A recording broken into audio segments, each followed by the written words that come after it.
On the sidelines of the US-India Strategic Partnership Forum Summit, I caught up with Ambassador Tim Roemer, who has been United States' former ambassador to India. He was very clear that there has been some strain on the India-US partnership because of the kind of comments made by Donald Trump regarding mediation between India and Pakistan. Having said that, he also emphasized that this does not mean that the bilateral agenda between the two countries has taken a back seat. On the trade deal, he was confident that an interim trade deal will be signed soon.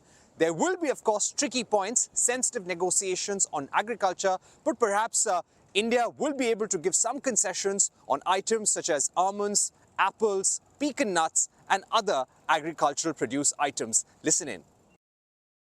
Joining us right now is someone who understands a lot about India-US foreign policy, former US Ambassador to India, Tim Roemer. Ambassador Roemer, welcome to CNBC-TV18, our program Global Lens.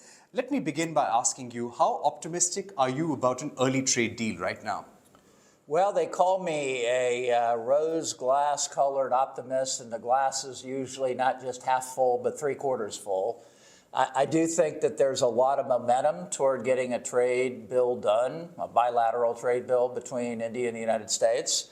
I think it will be a magnificent event and great for both countries and their GDP and their economic growth. As you know, this is an issue we ambassadors struggle with all the time, is the economic issues, trade, getting into new markets and creating new opportunities for our people, our middle class, and our workers. So I'm optimistic, but nothing's ever done between the United States and India until it's way over the finish line. All right. I would like to ask you about the sticking points that have always been there.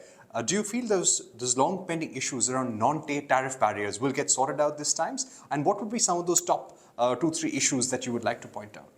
Well, we all know that the agriculture issues are very difficult for both countries. We both tend to protect our farming communities and our farm jobs, and those are usually issues that are pushed aside.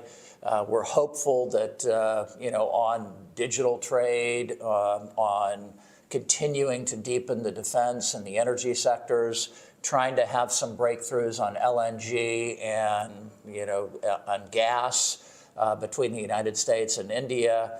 And of course, you could have a surprise in there. You could have something that we didn't expect.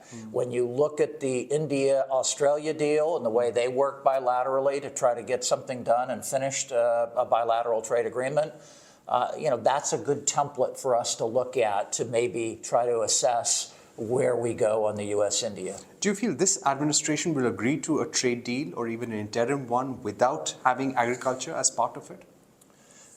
President Trump has said that agriculture is a big part of his voting bloc and his community. I think they're going to press hard to get some kinds of agreement, whether it's limited access on almonds or pistachios or expanding in certain products. On the beef side, I don't know. I don't have precise transparency into exactly what Jameson Greer, our USTR, and Mr. Goyle are talking about on the ag side. I do know that you can get into big political turmoil if you don't do that right. Right. Now, speaking about the bilateral relationship, you had the ISET, which was a very strong pillar of the relationship. That has now been changed with Compact. How do you think the bilateral agenda between India and US is progressing, or do you feel things have taken a backseat on defense, on co-production, on the technology partnership? Well, they don't have to take a backseat. You can make progress on some of these issues even when you run into hurdles and challenges in the relationship.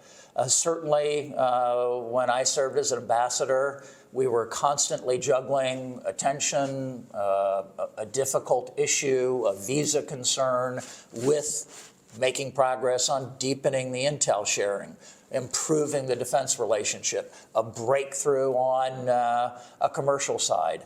So, I know there's some tension in the relationship now with what President Trump did on the Pakistan-India conflict. But that doesn't mean that you can't make progress on so many of these other issues, given the shared values and the great bipartisan progress we've seen on U.S.-India over the last two decades. Would you say that there is a strain now in India-U.S. relations, keeping in mind the stand that Donald Trump took in the India-Pakistan conflict? And his press secretary even went to the extent of saying that India did not say thank you. Well, I can understand India's point of view, having lived in India, that they didn't want President Trump demanding a de-escalation when he did, and then kind of bragging about what he accomplished afterwards.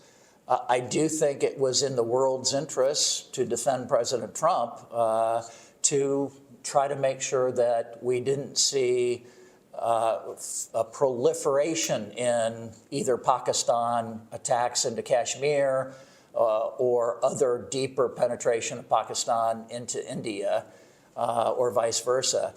Look, you can have two things be right at the same time. The United States is India's deepest, strongest partner. We will defend India. We will help them fight terrorism. We know Pakistan has been a supporter of militancy and terrorism against India for the last several decades. We need to make sure that we have India's back. On the same hand, we don't want a fragile and very, very vulnerable Pakistan to fall apart on India's border and create problems for the Indian people and the Indian government. Right. And what, if you had to sum up the challenges, this would be our last question. If you had to sum up the challenges for India right now, what would those be? You've got, in a way, tense relationships on both sides of the border, with Pakistan, with China. India is wanting to grow in global supply chains. If you had to list out some challenges for the country as a close watcher of Indian foreign policy, what would those be? Well, certainly India is concerned about the China-Pakistan axis and, the all-weather support and friendship that Pakistan gets from China. We have concerns about China as well. We should work together, the U.S. and India, on some of those mutual concerns. Those don't have to be bumps in the road for us. We can look for commonalities and common geopolitical and strategic interests between India and the United States.